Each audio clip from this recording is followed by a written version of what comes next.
Sa tuwing bibili ng inumin ang babae, sadya niyang pinapadulas ang barya mula sa kamay. Tapos magpapanggap siyang yuyuko para hanapin ito. Para takutin ng maliit na multo sa ilalim ng vending machine. Dahil likas na duwag ang ganitong multo. At wala ring kakayahang umatake. Kaya kapag nakakita ng tao ay tatakbo agad. Kaya naisipan ni Miko ng isang matapang na plano. Nadalhin ang maliit na multo sa bahay at alagaan. Sadya niyang pinapaikot ang barya.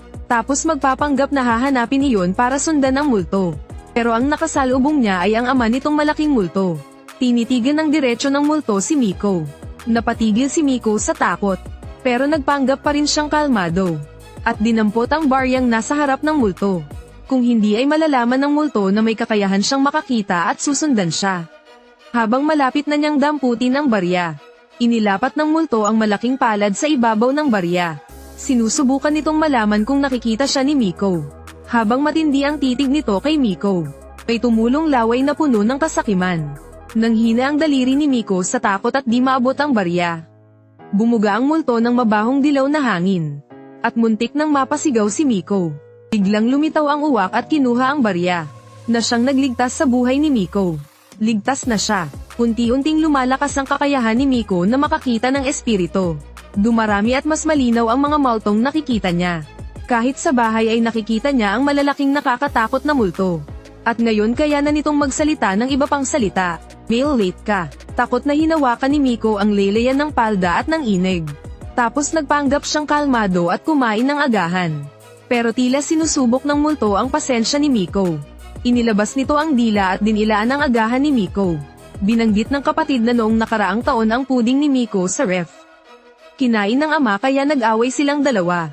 Nahiya bigla ang ama. Biglang sumabay ang takot at lungkot sa puso. Agad tumayo si Miko at sinabing busog na siya. Habang palabas na papuntang eskwela. Biglang bumalik si Miko sa kusina, binuksan ang ref at kinuha ang puding. Pagkatapos inilagay ito sa harap ng altar ng ama. Yun pala matagal nang pumanaw ang ama ni Miko. At ang nasa bahay ngayon, ay kaluluwa lang na ayaw iwan ng pamilya. Pasensya na, kinain ko ang puding mo noong nakaraang taon. Bagaman gusto kong humingi ng tawad sa iyo. Hindi ko magawang sabihin. Kaya hanggang ngayon hindi tayo nagkabati. Bahagyang pinipigil ni Miko ang labi at di makatingin sa ama. Nakausap lang niya ang altar. Aalis na ako. Puding. Hindi pwede. Akin yan.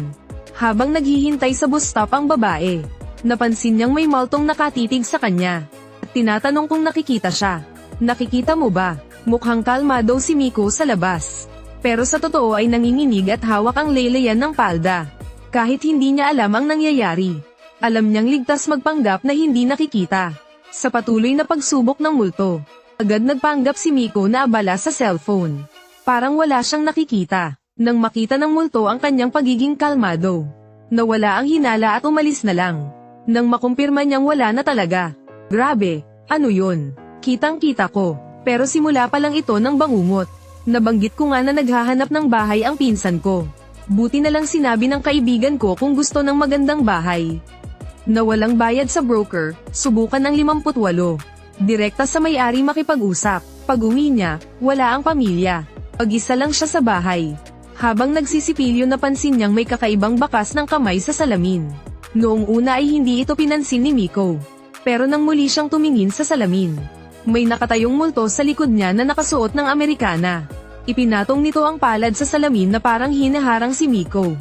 Pagkatapos siniunat ang leeg at umikot ng ilang beses. Nakabaligtad ang ulo habang nakatitig sa kanya. Nakikita mo ba ako? Agad kinusat ni Miko ang mata at nagkunwaring may alikabok, saka yumuko para maghugas ng mukha. Nako. Hindi ako pwedeng sumagot, kailangan kong magpakatatag. Pinakalma ni Miko ang sarili na baka imahinasyon lang iyon.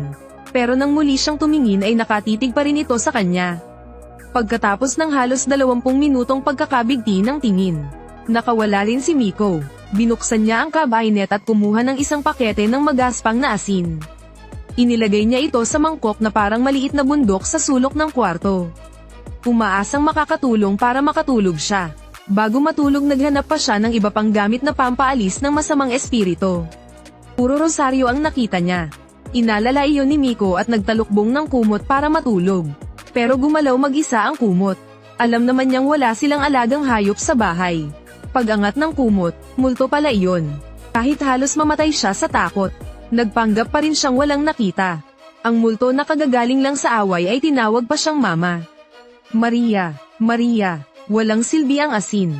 Buti na lang paggising niya sa umaga ay wala na ito.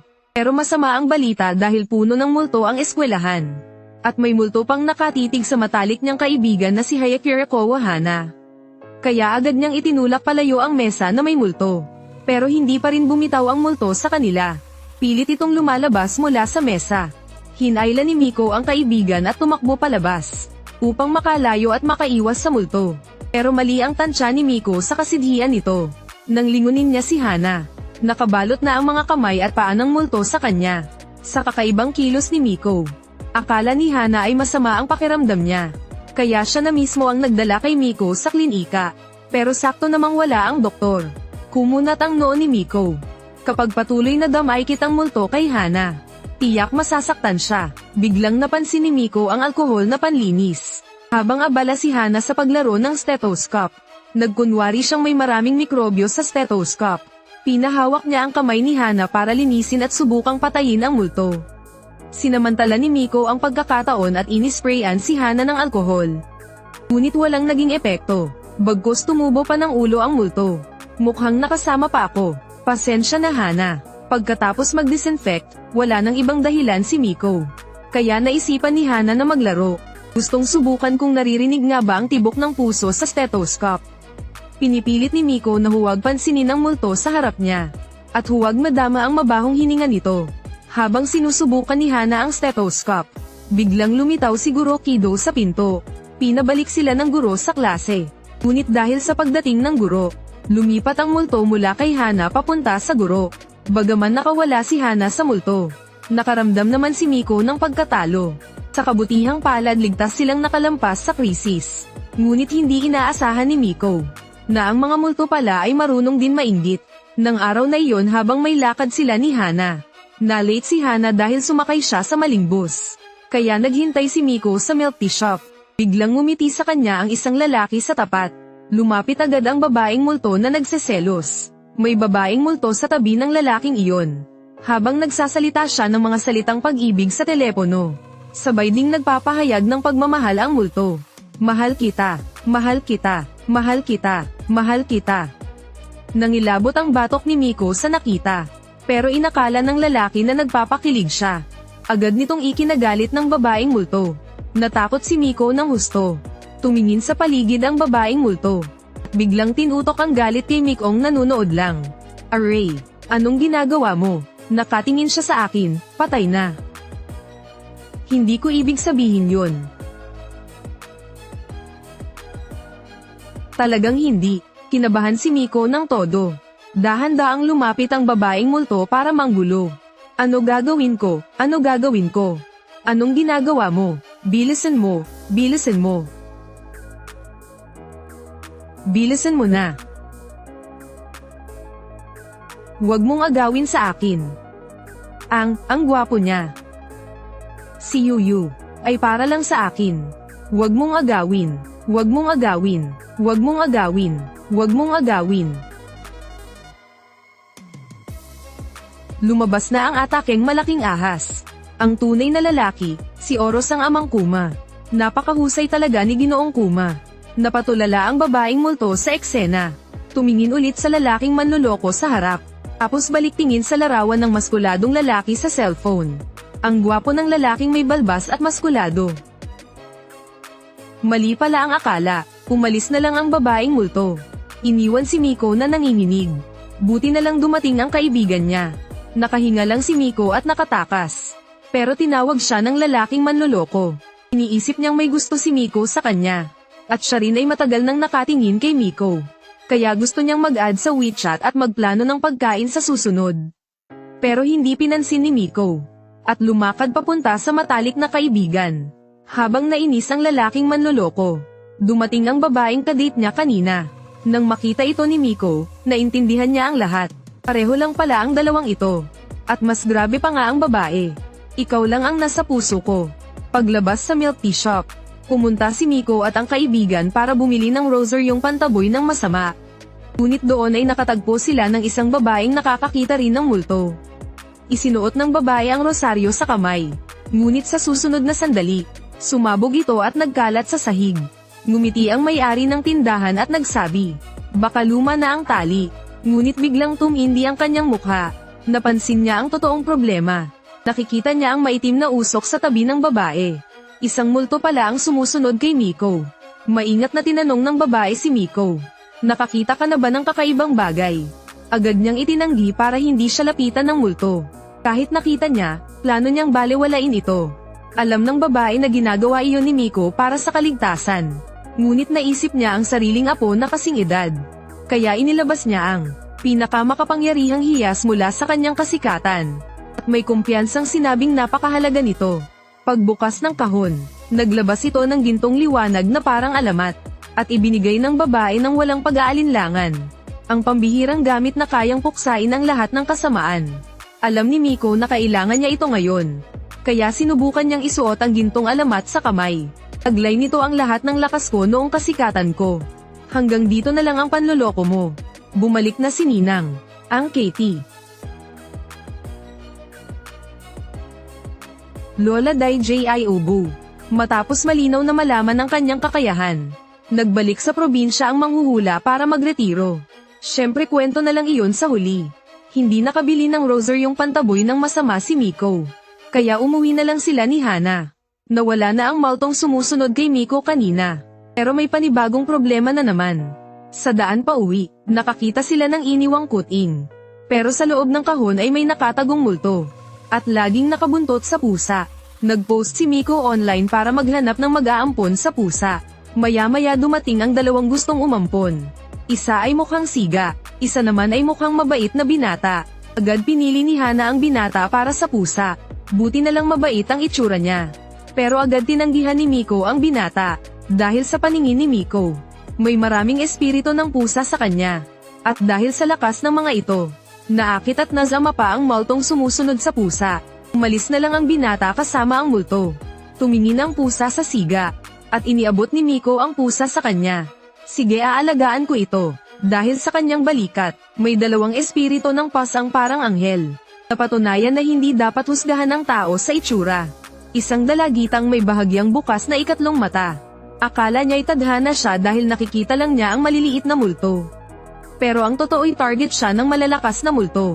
Upang maging tanyag na tagapag-alis ng masamang espiritu. Tinanggap niya ang manghuhulang manloloko bilang guro. At ang ibinigay na rosaryo, itinuturing niyang kayamanang kayang magpawala ng kasamaan. Dinala niya ito para magpataboy ng masama. Ngunit muntik na siyang mapahamak. Nang araw na iyon nalaman niyang may ikatlong mata rin si Miko. Kaya nagplano siya sa gym. Naglagay siya ng kumikislap na bagay na paborito ng maliliit na multo para maakit ang mga ito. Plano niyang harapin si Miko at hikayatin na sumali sa kanyang grupo ng pang-aalis ng multo. Pero hindi niya alam na kayang makita ni Miko ang mga multong nasa antas ng malalakas na espiritu. Itinuro ni Yulia ang maliit na multo sa kanan ni Miko. Sabi niya, "Sigurado nakikita mo yan, di ba?" Nagsinungaling si Miko para iligtas ang sarili. "Ipis. May ipis dyan, di ba?" "Tama na nga, nakikita mo sila, di ba?" Yung nasa sahig. Napatigil si Miko sa takot. Dahil bukod sa dalawang walang kwentang multo, nakikita rin niya ang malakas na multo sa likod ni Yulia. Lumabas ang multo mula sa kahon. Ipinakita ang anyong parang gagamba na may hugis parisukat na mukha. Hindi kayang makita ni Yulia ang ganitong uri ng multo. Patuloy niyang pinipilit si Miko na umamin na nakikita niya ang mga multo. Isinuot niya ang rosaryong bigay ng manghuhula. Ipinagmamalaki niyang kaya niyang magpaalis ng anumang multo. Ngunit isang tingin lang ng malakas na multo ay naduraj ito. "Nakikita mo ako. Patay, patay, patay." Malapit nang mabunyag at matali siya sa multo. Naalala bigla ni Miko ang napanood niyang wrestling match. Habang nagulat si Yulia, agad pumwesto si Miko sa likod niya. Ginamit ang isang chokehold na parang sa oso. At sinabi na nagsisinungaling lang si Yulia para manakot. Ginamit niya ito para lituhin ang multo. Bago siya mawalan ng malay, nakita ni Yulia ang malabong anyo ng multo. Pagmulat ni Yulia ay tapos na ang panganib. Dahil tanging maliit na walang kwentang multo lang ang nakikita niya. Itinago ni Miko ang tungkol sa malakas na multo. At pinayuhan si Yulia na magpanggap na hindi niya nakikita. Pero inisip ni Yulia na may malupit na katauhan si Miko. Dahil sa kanyang kalahating bukas na ikatlong mata. Inuring siyang baliw at walang kaibigan mula pagkabata. Kaya kalaunan naging mabuting kaibigan niya si Miko. Siyempre kwento na lang iyon sa ibang pagkakataon. Kinagabihan sa daan pa uwi mula sa paaralan. Muli na namang nakatagpo si Miko ng nakakatakot na bagay. At sa pagkakataong ito nahawakan pa ang kanyang kanang kamay. Nahawakan ako. Patuloy itong umuungol mula sa bibig nito. Na ikinaiyak ni Miko sa takot. Pero nang muli niya itong tingnan, natuklasan niyang isang nawawalang lola lang pala ito. Mukhang dahil sa madalas niyang makakita ng multo kaya siya nagkamali. Ayon sa direksyon ng matanda, binuhat niya ito pa uwi. Sakto namang dumating ang anak na naghahanap sa kanya. Isinuot muna niya ang pustiso. At saka palang malinaw na nakapagsalita. Kahit di ko alam kung sino ka. Salamat sa kabutihan mo. Simula nang mamatay ang asawa ng matanda, naging malilimutin at wala sa wisyo na siya. Ngunit nasanay na ang anak sa pag-aalaga sa kanya. Habang naghahanda ng pasasalamat ang anak, si Miko na gustong magpaalam sa ina. Biglang nakakita ng anino sa likod niya. May binubulong pang mga numero. Nang makumpirma niyang multo ito agad siyang tumakbo pa uwi. Pero muling hinawakan ng lola ang kanyang kanang kamay. Dahil nahumaling sa liwanag ng screen. Lumapit ang multo at bumulong sa tainga ni Miko. 4, 6, 3, 1. Pero matapos sabihin ang mga numerong iyon umalis na ang multo. Lumapit ito sa lola at yumuko muli. Inuulit ang 4, 6, 3, 1. Pero sa kasamaang palad di ito naririnig ng lola. Biglang may naisip si Miko. Ipinadala niya sa telepono ang numerong iyon. At ipinakita ang 4,631 sa lola. Pagkakita sa numero ay lumuwag ang kanyang mukha. Pagkatapos ay tumungo siya sa harap ng cabinet na may lock.